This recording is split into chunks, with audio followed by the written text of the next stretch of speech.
नमस्कार। सोच समानताको सपना सशक्तिकरणको सङ्घर्ष परिवर्तनको र सफलता छोरीको कार्यक्रम सक्षम छोरीको अर्को नयाँ श्रृङ्खलामा तपाईँ सबैलाई हार्दिक स्वागत गर्न चाहन्छु। म निरज देउपाने। यो कार्यक्रम जागृति बाल तथा युवा सरोकार नेपाल, बालमैत्री स्थानीय शासन राष्ट्रिय मञ्च, क्यानालन र गुड नेबर्स इन्टरनेसनलको सहयोगमा एसटिजी स्टुडियोको प्रस्तुति हो। महिनावारीको सवाल सक्षम छोरीको सवालसँग निकै जोडिने गर्दछ। छोरीको सशक्तिकरणसँग कैयौँ नेपाली समाजमा महिनावारी विकासको बाधक समेत बनेको छ। परम्परागत मूल्य मान्यतामाथि विश्वास गर्दै अमानवीय व्यवहार पनि हुने गर्दछ। नेपालमा ठाउँ विशेष आफ्नै मान्यता छन् महिनावारीको बुझाइको विषयमा। नेपाली समाजमा प्रजनन स्वास्थ्य तथा महिनावारीको विषयमा किशोर किशोरीहरू खुलेर कुरा गर्नुपर्दछ भन्ने कुरा र अनुभव साटासाट गर्नु पर्दछ भन्ने कुरा निकै जटिल पक्ष देखिन्छ। न त हाम्रो स्कुलमा यसलाई सकारात्मक रूपमा छलफल गरिन्छ, न त घरमा नै। तर आज हामी एक छोरी जो निम्न वर्गीय परिवारमा जन्मिनु भयो, घर 2072 सालको महाभूकम्पले ध्वस्त बनाइदियो र परिवार अस्थायी आश्रम लिन बाध्य थियो। त्यही कठिन समयमा पनि प्रकोप प्रतिक्रिया टिमको सदस्य भएर आफ्नो समुदायमा व्यक्तिहरूलाई इमर्जेन्सी रेस्पोन्स युनिट जुन क्यानाडियन रेड क्रसको एक ट्रान्सलेटर अर्थात् अनुवादकको रूपमा साइकोलोजिकल सपोर्ट भोलिन्टियर, जसलाई हामी मनोसामाजिक समर्थन स्वयंसेवक भनेर चिन्ने गर्दछौँ, त्यो भनेर महिला बालबालिकालाई निकै सहयोग गर्न पुग्नुभयो जति बेला उहाँ 13 वर्षको उमेरमा हुनुहुन्थ्यो। यी काम गर्दै गर्दा उहाँले सन् 2018मा इट्स माई फर्स्ट पिरियड नामक फेसबुक पेज खोलेर धेरै युवाहरूलाई महिनावारीको विषयमा पहिलो अनुभव सेयर गर्दै महिनावारीको विषयमा खुलेर कुरा गर्न सकिन्छ, हामीले यसको विषयमा खुलेर कुरा गर्दा निकै नै सहज हुनसक्छ भन्ने अभियान सुरुवात गर्नुभयो। त्यस लगत्तै उहाँ जागृति बाल तथा युवा सरकार नेपाल नामक एक संस्थाको सदस्यको रूपमा आउनुभयो र त्यही संस्थाबाट विभिन्न कार्यक्रमहरू सञ्चालन गर्न थाल्नुभयो। यो अभियानको कार्यसँग उहाँले ग्लोबल्स 20 2018 नेपाललाई प्रतिनिधित्व गर्दै Asian girls power camp in ताइवानमा पनि पुग्नुभयो र भर्खर मात्रै जनता इन्टरनेसनलले हरेक वर्ष विश्वका 10 यङ वुमनहरूलाई प्रदान गरिने एउटा अवार्ड, जसलाई जनता international young woman in public affairs award, जसको राशि $6,500 रहेको थियो, त्यसबाट पनि उहाँ सम्मानित हुनुभएको छ, जुन सम्मान उहाँको शिक्षाका लागि प्रदान गरिएको छ। उनी छोरी दिपिसा भुजेललाई आज हाम्रो स्टुडियोमा अतिथिको रूपमा निम्ताएका छौँ। दिपिसाजी, कार्यक्रम सक्षम छोरीमा स्वागत छ। हजुर, धन्यवाद मलाई यो अवसर दिनुभएकोमा। दिपिसाजी, तपाईँ चाहिँ एउटा महिला अनि विशेष गरी स्कुलमा पढ्ने हाम्रा भाइ बहिनीहरूका लागि यो महिनावारी शिक्षा कार्यक्रम सञ्चालन गरेर अहिले पनि हिँडिराख्नु भएको छ, विगत लामो समयदेखि काम गरिराख्नु भएको छ। यही विषयवस्तुमा नै तपाईँले काम गर्नुपर्छ भन्ने चाहिँ किन महसुस गर्नुभयो? हजुर, किन म भूकम्प जाँदाखेरि चाहिँ 13 वर्षको थिएँ अनि त्यति बेला भूकम्पको बेला चाहिँ धेरै समस्याहरू थियो अनि मैले याद गरे अनुसार चाहिँ यो महिनावारीको समस्या चाहिँ एकदमै हुन्छ नि धेरै नै थियो, तर धेरैले कुरा नगर्ने खालको टपिक भएको हुनाले चाहिँ मलाई सधैँ नै यो सब्जेक्टमा चाहिँ मैले केही गर्नुपर्छ भन्ने चाहिँ भित्रदेखि मोटिभेसन थियो। त्यसैले अनि पछि म एसटिजी स्कुलमा जब इन्भल्भ भएँ अनि त्यतिखेर चाहिँ हामीलाई एउटा प्रोजेक्ट डेभलप गर्नुपर्ने थियो अनि त्यति बेला हाम्रो टिमले चाहिँ SDG goal number 3 good health and वेलबिङमा चाहिँ केही काम गरौँ भन्दाखेरि चाहिँ मेरो दिमागमा मेन्स्ट्रुएसनकै रिलेटेड केही गरौँ न भन्ने खालको चाहिँ थट्स आएर मैले यो सब्जेक्टमा चाहिँ काम गर्न स्टार्ट गरेको हो। दिपिसाजी, तपाईँ 13 वर्षको एउटा सानो बालिका हुनुहुन्थ्यो होइन? त्यति बेला पनि तपाईँलाई महिनावारीको समस्या चाहिँ त्यति भूकम्प गएको बेला त्यति ठुलो समस्या थियो होइन? खानलाई बस्नलाई व्यवस्था गर्न गाह्रो थियो। त्यो अवस्थामा पनि तपाईँले महिनावारीकै विषयवस्तु चाहिँ कसरी थाहा पाउनुभयो, कसरी बुझ्नुभयो त्यति? हजुर, त्यति भूकम्प गएपछि चाहिँ म क्यानेडियन रेड क्रसमा चाहिँ एज अ ट्रान्सलेटर र साइको सोसियल सपोर्ट भोलिन्टियर भएर चाहिँ गाउँ गाउँहरूमा गइरहेको थिएँ अनि त्यति बेला चाहिँ मैले आफ्नो उमेरको लगायत अरू हुन्छ नि आफूभन्दा ठुलो उमेरको महिलाहरूसँग चाहिँ इन्टरेक्सन गर्ने मौका पाएको थिएँ। अनि त्यति बेला उहाँहरूसँग कुरा गर्दाखेरि चाहिँ यो महिनावारीको प्रब्लम चाहिँ एकदमै धेरै रहेछ भन्ने कुरा चाहिँ मैले बुझ्न पाएँ।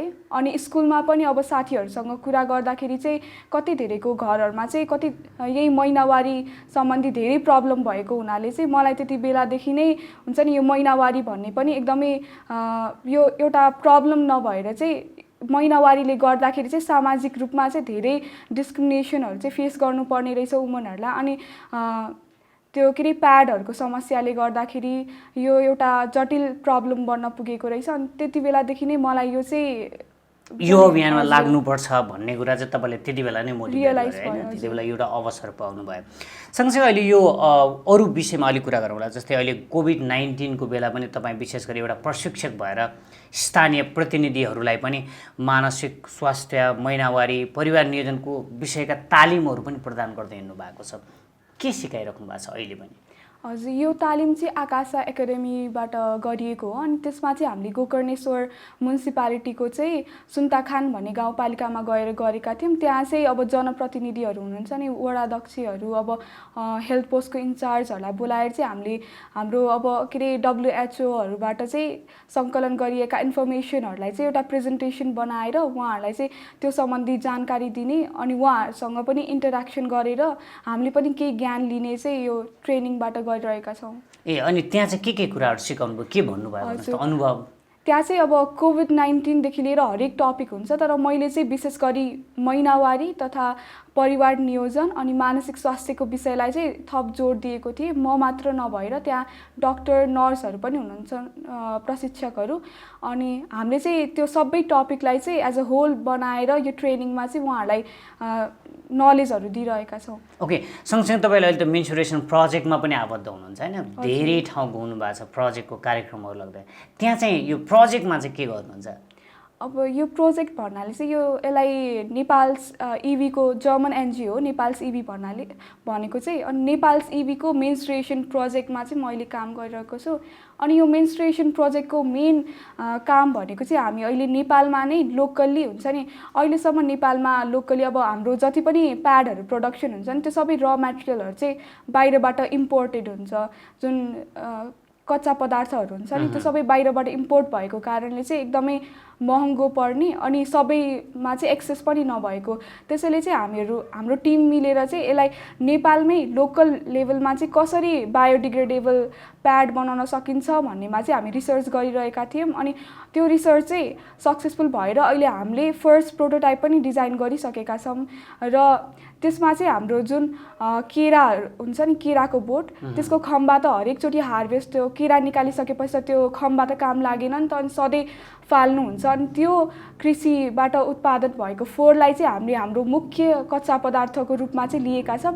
अनि त्यो खम्बाबाट चाहिँ हामीले फाइबर, बनाना फाइबर युज के अरे प्रोडक्सन गरेर चाहिँ त्यसलाई हामीले हाम्रो बायोडिग्रेडेबल सेनिटरी प्याड्सको चाहिँ मुख्य र मेटेरियललाई अनि त्यो रिसाइकल गर्ने अनि प्रक्रिया नेपालमा सम्भव छ त? हजुर, सम्भव छ। हामीले बनाइसकेका छौँ। हाम्रो फर्स्ट हामीले चाहिँ मेसिनहरू बाहिर, हाम्रो चाहिँ मेसिनहरू पनि नेपालमै डिजाइन भएको छ, बाहिरबाट लिएर आउनुभन्दा नेपालमै सम्भव छ केही गर्न भनेर देखाउनको लागि चाहिँ हामीले हाम्रो एक्सट्र्याक्टिङ मेसिन पनि डेभलप गरिसकेका छौँ। त्यसको मूल्य चाहिँ कति, भोलि तपाईँले केही अन्दाजी गर्नु भएको छ त्यसको मूल्य कति जति पर्न रहेछ? हजुर, मूल्य चाहिँ अब अहिलेसम्म गर्दाखेरि चाहिँ त्यस्तै 80 लगभग परेको छ। तर अहिले चाहिँ हामी त्यो प्राइसलाई सकेसम्म कसरी चाहिँ घटाउन सक्छौँ भन्नेमा चाहिँ लागेका छौँ। ओके, अहिले बिक्री वितरणमा छैन त्यो अझै, अब ल्याउँदै हुनुहुन्छ। एकदमै त्यसको लागि तपाईँलाई शुभकामना पनि छ र एकदमै राम्रो प्रयास पनि गर्दै हुनुहुन्छ। सँगसँगै अब तपाईँले यति धेरै यो विशेष गरी महिनावारीकै विषयवस्तुमा धेरै काम गर्दै हुनुहुन्छ हैन? विशेष गरी तपाईँ समुदायमा जानुभयो, स्कुलमा जानुभयो, जनप्रतिनिधिलाई भेट्नुभयो, अब उहाँहरूलाई चाहिँ त्यो महिनावारी चाहिँ एउटा प्राकृतिक कुरा हो भनेर बुझाउनका लागि चाहिँ कसरी सिकाउनु पर्दो रहेछ? हजुर, यो महिनावारीको टपिक भन्ने बित्तिकै होइन, गाउँघरतिर जाँदाखेरि चाहिँ एकदमै बोल्नुहुन्न भन्ने छ नि त।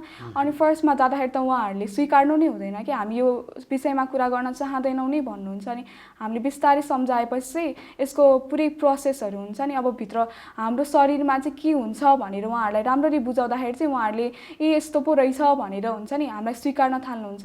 त्यसैले हामीले चाहिँ सुरुमा यो महिनावारीमा यस्तो गर्नु हुँदैन, उस्तो गर्नु हुँदैन भन्दाखेरि पनि यो प्रोसेस भनेको के हो हो हाम्रो शरीरमा वास्तविक रूपमा चाहिँ के भइरहेको हुन्छ भन्ने कुराबाट चाहिँ हामी सधैँ स्टार्ट गर्छौँ। के रहेछ त एकचोटि हाम्रो दर्शकहरूले बुझ्ने गरेर भनिदिनुहोस् न, तपाईँले ठ्याक्कै कसरी बुझाउनुहुन्छ त्यही नै कुरा, जस्तो हाम्रो दर्शकहरू यति बेला तपाईँसँग प्रशिक्षण लिएर हामीले चाहिँ विशेष गरी गाउँघरतिर जाँदाखेरि त उहाँहरूले मेडिकल टर्म्सहरू बुझ्नु हुँदैन नि त, अनि सरल भाषामा बुझाउँदा चाहिँ एकदमै छोटो तरिकाले चाहिँ महिनावारी भनेको चाहिँ अब हाम्रो पाठेघरबाट हुन्छ नि त्यो के अरे बच्चा नजन्मिनु हुन्छ नि प्रेग्नेन्ट नहुनुको अवस्थामा चाहिँ बल्ल मेन्स्ट्रुएसन हुने हो नि त, महिनावारी हुने हो। अनि कति धेरै ठाउँमा चाहिँ के भन्नुहुन्छ भन्दाखेरि महिनावारी भनेको चाहिँ महिलाको शरीरमा नचाहिने पदार्थहरू चाहिँ बाहिर निस्किनु हो भनेर बुझ्नु हुँदो रहेछ, तर त्यो चाहिँ कम्प्लिटली रङ हो होइन। हाम्रो मेन्स्ट्रुएसन भनेको चाहिँ हाम्रो जुन ब्लडहरू निस्किन्छ नि त्यो हाम्रो शरीरमा भएको अन्य ब्लडहरू जस्तो नै हो, जुन अपवित्र भन्नुहुन्छ नि त्यस्तो चाहिँ होइन कदा पनि। अनि त्यो पाठेघरमा चाहिँ अब के अरे युटेरसमा चाहिँ हुन्छ नि त्यो ओभमहरू निस्किएर फर्टिलाइज ओभम निस्किन्छ नि, अब त्यति बेला चाहिँ अब मेलको बडीबाट स्पर्म रिलिज भएको छ भने त्यो फर्टिलाइज भयो भने चाहिँ हामी मेन्स्ट्रुएसन महिनावारी हुँदैनौँ। तर त्यो फर्टिलाइज हुन सकेन भने चाहिँ त्यही हुन्छ नि इन्डोमेट्रियमको वालहरू सबैबाट निस्किएर चाहिँ त्यो के अरे वालहरू टियर अप भएर चाहिँ महिनावारी हुने हो। भनेको यो चाहिँ सामान्य प्राकृतिक प्रक्रिया हो, यो चाहिँ महिनामा हरेक छोरीलाई हुने सामान्य प्रक्रिया हो। यो चाहिँ तपाईँले भने जस्तै अप्राकृतिक कुनै रगत बग्ने प्रक्रिया पनि होइन होइन। यो चाहिँ हाम्रो के अरे तपाईँले भने जस्तो शरीरमा भएको अव्यवस्थित अथवा नचाहिने पदार्थ बाहिर गएको पनि होइन भन्ने किसिमले बुझाउँदै जाँदाखेरि चाहिँ यो किसिमको सरल तरिकाले बुझ्ने रहन्छ। अनि यही महिनावारीले गर्दा नै हामी हुन्छ नि एउटा नयाँ लाइफलाई चाहिँ जीवनलाई चाहिँ पृथ्वीमा लिएर आउने हुन्छ नि एउटा प्रक्रिया नै हो। महिनावारी नभइकन चाहिँ हामी एउटा नयाँ जन्म हुन्छ नि जीवनलाई जन्म दिन चाहिँ सक्षम हुँदैनौँ। पक्कै पनि त्यो पक्कै पनि तपाईँले भने जस्तै सायद अहिले हाम्रो आमा दिदी बहिनीहरूलाई प्रत्येक महिनामा महिनावारी हुँदैन थियो भने आज हामी सबैजना यसरी जन्म लिन पाउने थिएनौँ। यो कुरा चाहिँ सबैजनालाई बुझ्नु आवश्यक छ। तर त्यस्तो कुरालाई पनि हामीले कहिलेकाहीँ विभेद गर्छौँ, छ्या दूर गर्छौँ, छुनु हुँदैन होइन। अझ छाउगोठमा राख्ने प्रक्रियाहरू पनि धेरै छ यही कुरालाई होइन।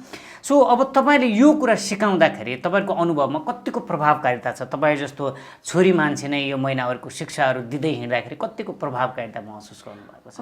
प्रभावकारी अब एकचोटि गर्दाखेरि चाहिँ कहिले पनि हुन्छ नि अब गाउँघरमा गएर एक दिन गरेर त्यो हुन्छ नि ट्रेनिङहरू त्यो प्रभावकारी हुन्छ जस्तो चाहिँ मलाई लाग्दैन। त्यसैले हामीले चाहिँ हरेक प्रोग्राम गर्दाखेरि चाहिँ त्यही ठाउँमा गइराख्ने कि एक हप्ता हुन्छ वा महिनामा हुन्छ गइराख्दाखेरि चाहिँ उहाँहरूलाई हुन्छ नि रिभिजन जस्तो पनि भयो नि त। अब एकचोटि ट्रेनिङ गरेर हामी फेरि आफ्नै ठाउँमा फर्किँदाखेरि त उहाँहरूले अब हामीले त्यो हुन्छ नि उहाँहरूले त्यो फलो गर्नु भएको छ कि छैन भन्ने कुराको पनि त त्यो के अरे हामीले बुझ्नु पर्यो होइन, बुझ्नु पर्यो। त्यही भएर हामीले चाहिँ एकचोटि मात्र नभएर हुन्छ नि सस्टेनेबल वेमा चाहिँ गइराख्ने त्यहाँ अनि बुझ्ने चेन्ज भएको छ कि छैन भनेर। अनि म एज अ एउटा छोरी भएर जाँदाखेरि चाहिँ धेरै नै प्रभावकारी हुन्छ जस्तो लाग्यो मलाई चाहिँ। किन भन्दाखेरि अब पुरुष भएर होइन यो महिनावारीको टपिकमा कुरा गर्दाखेरि चाहिँ अब गाउँघरतिर अलि नपचाउने खालको नराम्रो हुने त होइन तर अलि लजाउने होइन, उहाँहरूको अगाडि खुलेर बोल्न अप्ठ्यारो मान्ने चाहिँ गाउन सक्छ। हजुर अनि छोरी भएर अनि म एउटा हुन्छ नि यति वर्षको चेली भएर जाँदाखेरि चाहिँ अरू हुन्छ नि मेरी उमेरको महिलाहरूले चाहिँ एकदमै प्रेरणाको स्रोत जसरी लिनु हुँदो रहेछ। म अब जस्तै 6-7 महिना अगाडि चाहिँ परासीको एउटा देवगाउँ भन्ने ठाउँमा गएको थिएँ। अनि त्यति बेला चाहिँ त्यहाँको बालबालिकाहरूले चाहिँ म जस्तो उमेरको छोरीले चाहिँ यस्तो काम गरेको फर्स्ट टाइम देख्नु भएको रहेछ। अनि उहाँहरूले मलाई आएर भन्नुभयो कि तपाईँ त हाम्रो रोल मोडल जस्तै हो भनेर। त्यसैले हुन्छ नि मलाई चाहिँ यस्तो हामी जस्तो उमेरको बालबालिकाहरूले चाहिँ यस्तो टपिकहरूमा चाहिँ काम गर्नु धेरै आवश्यक छ जस्तो लाग्छ। आफ्नो लागि मात्र नभएर पनि हामीलाई हुन्छ नि एज अ रोल मोडल हेर्ने अरू महिलाहरूको लागि पनि। तपाईँले त एउटा के अरे स्माई फर्स्ट पिरियड भनेर एउटा अभियान पनि सुरुवात गर्नुभएको थियो एउटा फेसबुक पेजबाट पनि होइन, जसबाट चाहिँ विशेष गरी महिनावारी हुँदाका अनुभवहरू त्यो पुरुषले पनि हुनसक्छ होइन, त्यो महिलाले पनि हुनसक्छ, त्यस्ता अभियानबाट पनि तपाईँले निकै राम्रो काम गर्नुभएको छ। जस्तै यस्ता सोचहरू चाहिँ तपाईँलाई जस्तै यही हाम्रा बालबालिका महिलाहरूलाई यसको विषयमा सिकाउनुपर्छ भन्ने अब नसिकाएर हुँदैन भन्ने सोच चाहिँ कसरी विकास गर्नुभयो तपाईँले? अब त्यो सोच भनेको मेरो घरमा चाहिँ लक्किली मेरो घरमा यस्तो डिस्क्रिमिनेसनहरू चाहिँ केही पनि भएन, त्यसैले मैले यो चाहिँ थाहा पाउनु हुन्छ नि। अब 13 वर्षको उमेर भनौँ वा त्योभन्दा अगाडिदेखि नै मैले आफ्नो घरबाट नभएर समाजबाट चाहिँ बुझ्न थालेँ। अब मेरो साथीहरूले पनि त्यस्तो भोगेको थियो हुन्छ नि। अब कहिले के अरे यस्तो छुन नहुने रे हुन्छ नि, मन्दिरमा छिर्न नहुने रे यस्तो भन्ने रहेछ। अनि त्यही देख्दाखेरि चाहिँ अब अरू अब सुन्थ्यौँ पनि छाउपडी छ भनेर, अनि त्यहीबाट चाहिँ मलाई पनि मैले यसमा केही गर्नुपर्छ जस्तो हुन्छ नि अनुभव के अरे आवाज भएर चाहिँ त्यो मोटिभेसन आएको हो ममा। भनेपछि त्यो मोटिभेसनको लागि चाहिँ के चिजहरू चाहिँदो रहेछ त्यसरी हामीले काममा अगाडि बढ्नका लागि चाहिँ? हजुर, मोटिभेसन भनेको चाहिँ अब सायद प्रब्लमलाई देखेर नै आउँछ जस्तो लाग्यो मलाई। जस्तै कोभिड-19 को सिचुएसनमा पनि कति धेरै इनोभेसनहरू भएको छन् नि त, सोचहरू आएको छन् मानिसहरूमा, त्यो सबै चाहिँ प्रब्लमले गर्दा हो जस्तो लाग्छ। जब हाम्रो अगाडि प्रब्लमहरू देख्न थाल्छौँ नि हामी, त्यति बेला नै भित्रदेखि नै केही गर्नुपर्छ यसमा भन्ने आउँदो रहेछ। तर दिपिकाजी, प्रब्लम देखेर व्यवस्था गर्नेहरू पनि त उत्तिकै छन् नि, होइन? हजुर। तर तपाईँले चाहिँ प्रब्लम देख्दाखेरि त्यसमा सोल्युसन अथवा अवसर कसरी देख्नु भएको? सायद हुन्छ नि अब त्यो इस्युले मलाई कतिसम्म छुन सक्छ भन्ने पनि हो जस्तो लाग्छ मलाई चाहिँ। अब म त्यति बेला भूकम्पको बेला पनि त्यो के अरे युनिसेफको सेल्टरहरूमा जान्थेँ मेरो साइकोलोजिस्ट साथीहरूसँग।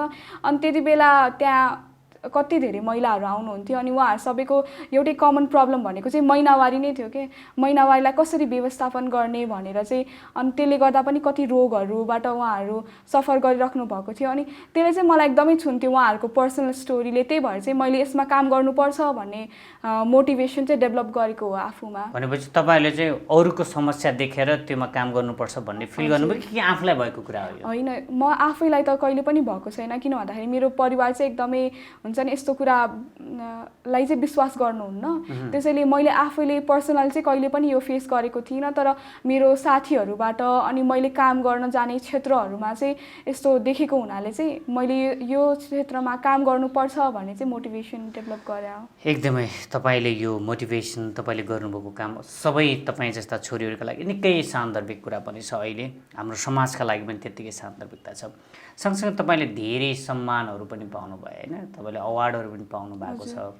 तपाईँ जनता इन्टरनेसनलबाट भर्खर तपाईँले $6,500 एउटा स्कलरसिप अवार्ड पनि पाउनु भएको छ, होइन, पढ्नका लागि। सँगसँगै तपाईँ ग्लोकल्स टिन हिरो अन्डर 20 त्यसकोमा पनि तपाईँ छनौट पढ्नुभयो। सँगसँगै तपाईँ अहिले धेरै प्रोजेक्टहरू लिड गरिराख्नु भएको छ।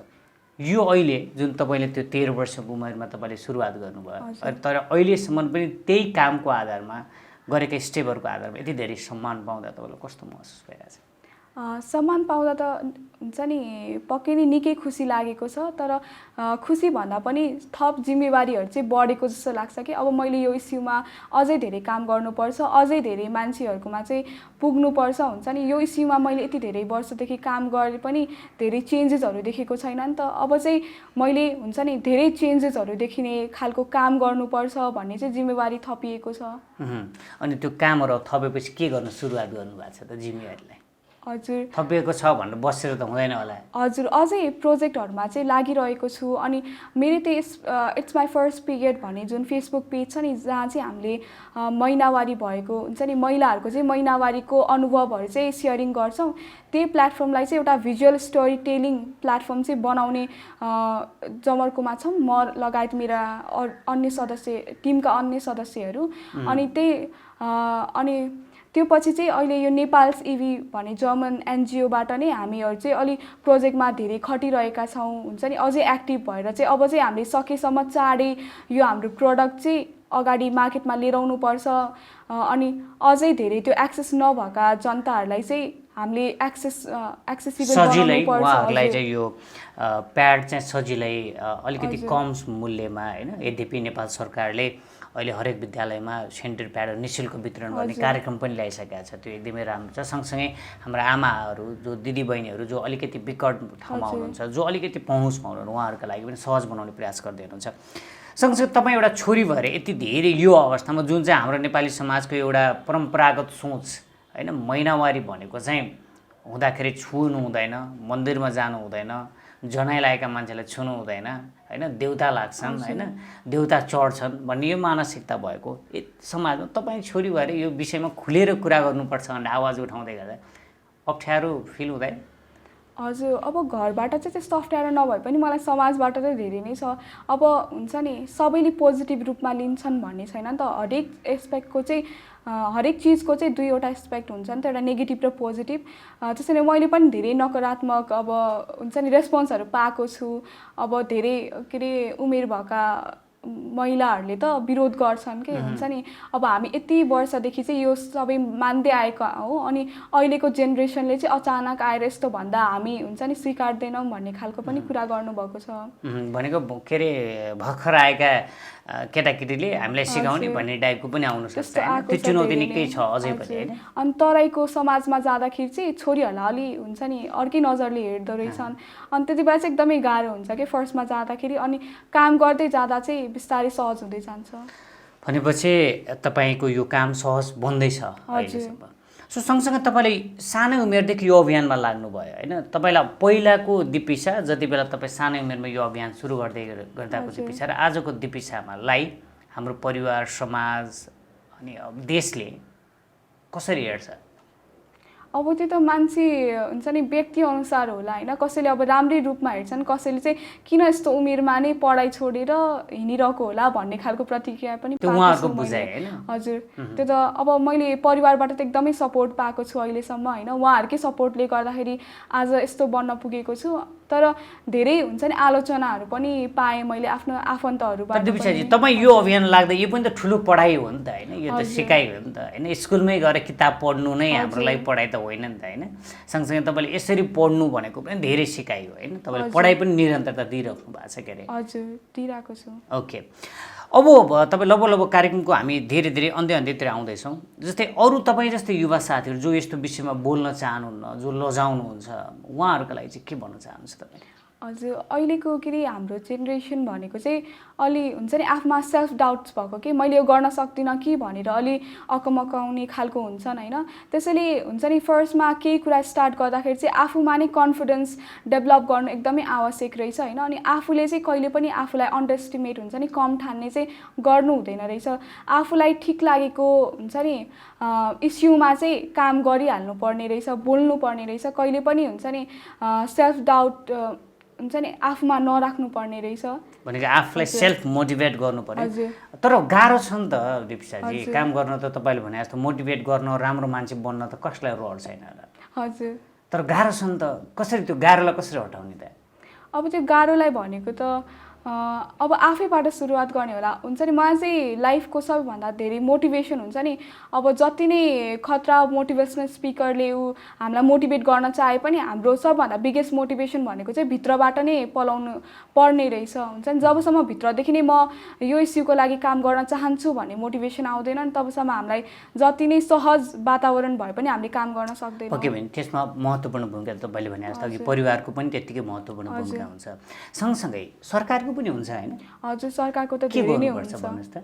सरकारले चाहिँ अब युवा मैत्री हुन्छ नि इस्युहरूमा पोलिसिजहरूमा धेरै ध्यान दिनुपर्ने हुन्छ। अब जस्तै महिनावारीको विषयमा पनि अझ नयाँ नयाँ लहरू इम्प्लिमेन्ट भइरहेको छ। तर त्यसलाई हुन्छ नि अगाडि लिएर आएर मात्र हुँदैन, त्यसलाई अझै राम्ररी इम्प्लिमेन्ट गर्नुपर्छ। अनि त्यो इस्युहरूलाई चाहिँ अझै स्ट्रेन्थन गर्ने चाहिँ प्रक्रियामा लाग्नुपर्छ जस्तो चाहिँ मलाई लाग्छ। अहिले गरेको छैन सरकारले? हजुर, गरिरहेको छ, तर त्यसलाई अझै हुन्छ नि जोडका साथ चाहिँ गर्नुपर्छ जस्तो लाग्छ मलाई। अनि यो कम्प्रिहेन्सिभ सेक्सुअलिटी एजुकेसनलाई पनि अझै हाम्रो करिकुलममा चाहिँ इन्क्लुड गर्दा धेरै नै राम्रो हुन्थ्यो जस्तो लाग्छ मलाई चाहिँ। ओके, ल अन्तिम प्रश्न, तपाईँ जस्ता कयौँ छोरीहरू हुनुहुन्छ होइन, जो छोरीहरू चाहिँ तपाईँ जस्तै एउटा अब्बल कुनै इस्युमा काम गरेर अरूलाई देखाउन चाहनुहुन्छ, तर समाजको कारणले गर्दा, परिवारको कारणले गर्दा होइन, त्यसपछि देशमा भएको एउटा वातावरणको कारणले गर्दा उहाँहरू अगाडि बढ्न सक्नु भएको छैन, अगाडि आउन सक्नु भएको छैन, उहाँहरूलाई चाहिँ तपाईँको सन्देश के छ?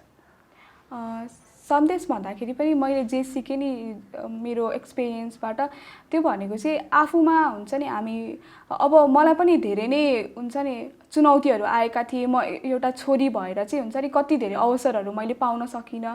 त्यही भएर हुन्छ नि त्यो अवसर नपाए पनि डराउनु चाहिँ हुँदैन रहेछ कहिले पनि। सधैँ आफूमा कन्फिडेन्स डेभलप गर्दै जाने अनि आएको अवसरलाई चाहिँ स्वीकारिहाल्ने। अनि त्यो पछि चाहिँ अब समाजहरूले जति नै आलोचना गरे पनि हुन्छ नि आफू सही दिशामा हिँडिरहेको छु भन्ने लाग्छ भने चाहिँ नडराइकन अगाडि बढ्ने। अनि आफूमा अन्याय भएको छ भने चाहिँ कहिले पनि चुप लागेर नबस्ने। हुन्छ नि सधैँ आफू तथा अरूहरूले चाहिँ अन्याय भोगिरहेका छन् भने चाहिँ सधैँ आवाज उठाउनु पर्दो रहेछ। हस्, धन्यवाद दिपिसाजी, समय दिनुभयो। एकदमै सान्दर्भिक र हाम्रो नेपाली समाजले धेरै नै बुझ्नुपर्ने कुराहरू राखिदिनु भयो। धन्यवाद। हजुर धन्यवाद मलाई बोलाउनु भएकोमा, यहाँ यति बोल्न अवसर दिनुभएकोमा। दर्शकबिन, तपाईँहरूले दिपिसाजीलाई सुन्नुभयो होला। मलाई याद छ मैले कक्षा 7मा पढ्दै गर्दा मेरो शिक्षकले जब प्रजनन स्वास्थ्यको बारेमा पढाउँदै गर्दा मलाई शिक्षकले भन्नुभएको, यो पाठ चाहिँ तिमीले घरबाट पढेर भनेर मलाई त्यो विषय पढाउनु भएन। र भोलिपल्ट आउँदा केही छलफल गर्दै गर्दा हामी छोरा मान्छेहरू चाहिँ हाँसेर बसिरहेका थियौँ र हरेक मेरा साथीहरू साइडमा बसेका छोरी साथीहरू चाहिँ मुन्टो निहुराएर बसिराख्नु भएको थियो। यो परिस्थिति जब प्रजनन स्वास्थ्यको कुरा जब हाम्रो समाजमा आउँछ तब हाम्रो समाज अझै खुलेर बोल्न सक्दैन। सायद लाज लाग्छ होला, सायद डर लाग्छ होला। तर हामीले समाजमा दिपिसा जस्ता अभियन्ताहरू जब जन्मिन्छन्, जब काम गर्न थाल्छन्, तब महिनावारी विषय तपाईँका हाम्रा लागि सहज विषय बन्छ। यो प्राकृतिक कुरा हो। यो तपाईँ हामीले चाहेर वा नचाहेर हुने कुरा पक्कै पनि होइन। यसले छुवाई हुने, यसले अप्ठ्यारो बनाउने परिस्थिति पक्कै पनि होइन। यसलाई हामी सरसफाइमा चाहिँ विशेष ध्यान दिनुपर्छ, जसले गर्दा हामी आफै नै स्वास्थ्य बन्नुपर्ने त आवश्यकता नै देखिन्छ। यो बुझाइ तपाईँ सबैमा आउन सकोस् र आउनेछ भन्ने पूर्ण अपेक्षा गर्दै यो कार्यक्रम हेर्नु भएपछि हामीलाई सुझाव, सल्लाह र प्रतिक्रिया दिनुहुन्छ भन्ने पूर्ण अपेक्षा गरेका छौँ। आजको यो कार्यक्रमबाट म निरज नेपाली बिदा हुन्छु। नमस्कार।